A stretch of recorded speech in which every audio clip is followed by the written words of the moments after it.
Alright, let's do a camper review of the Rockwood Roo 233S. Things we love, things we don't so much love about this camper. Love beds. We have 3 queen beds. Let's go back to the other one. Probably slow so we don't want to make anybody drunk here. Got 2, and we got a third one around the corner. So the one thing that's a struggle on here is space. Each one of these cabinets are very shallow. Then up here you have, that's the outside, access to the outside bin. And the same thing with these two. But the reason why all of this that we didn't realize when we bought this camper, the reason why all the bedding is stacked is you cannot fold these beds up with bedding in them. Maybe somebody can. Maybe there's a trick, but as far as we know, that's not feasible. And, anybody have a idea as to what the mishap was on this camping trip? We'll reveal that at the end. A couple of cabinets up there. Entertainment center. We just packed up. Towel off. So the one thing about the kitchen that's really just frustrating, just being honest, that is a flip down, but then there's only one real drawer. Put your silverware and stuff like that. This is just a kind of little cabinet type thing, so only one real drawer. That's rather frustrating. You got your pantry. You do have a cabinet up there. That's where we keep our coffee cups. There's no microwave. Bathroom. Sorry, y'all. We've been swimming all weekend. So the one reason why I actually bought Gus the bus is this area right here. Because the one thing that is super frustrating is if you stand right here to get dressed, it's hard, very hard. I told my wife whenever we built the bus, I said, I will have a spot. The shower will be big enough for me to go ahead and be able to actually dress and undress and not have to fold up.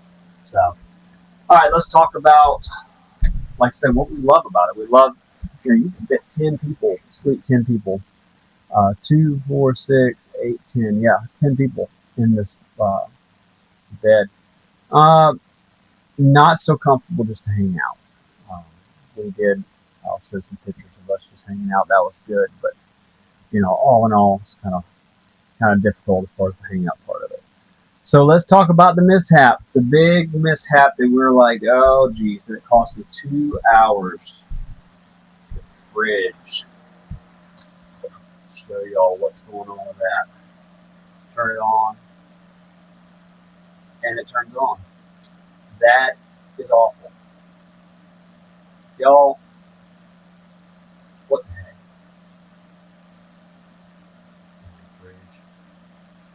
Let's just say when we got here Friday night, the fridge did not turn on.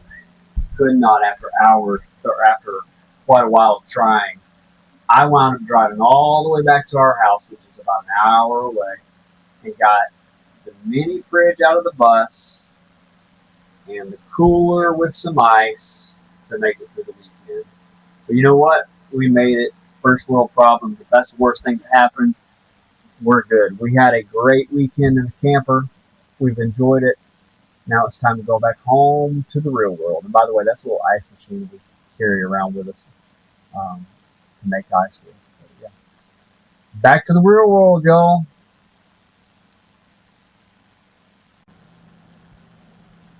That bay actually has a hot water heater in it, and you can access it from the inside as well. Alright, let's cover the outside of this camper. We really do enjoy this camper. there are some drawbacks, things that we maybe don't exactly care for. One thing that's actually kind of slightly annoying, not really convenient, is the water hookup being in the front of the camper, um, just out of reach. And we're all the way back on this pad as far as we can get it. Um, so that's not exactly ideal. You do have a shower, outdoor shower there. Storage, not so much. It's not really kind of hard with the storage part. Um, One thing I did want to show on the outside, we have a Blackstone. There is some cool quick connect, um, quick connect LP fitting right there.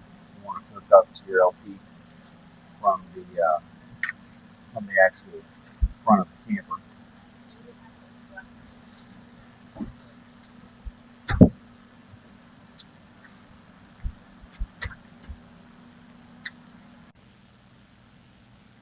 This is your biggest bay.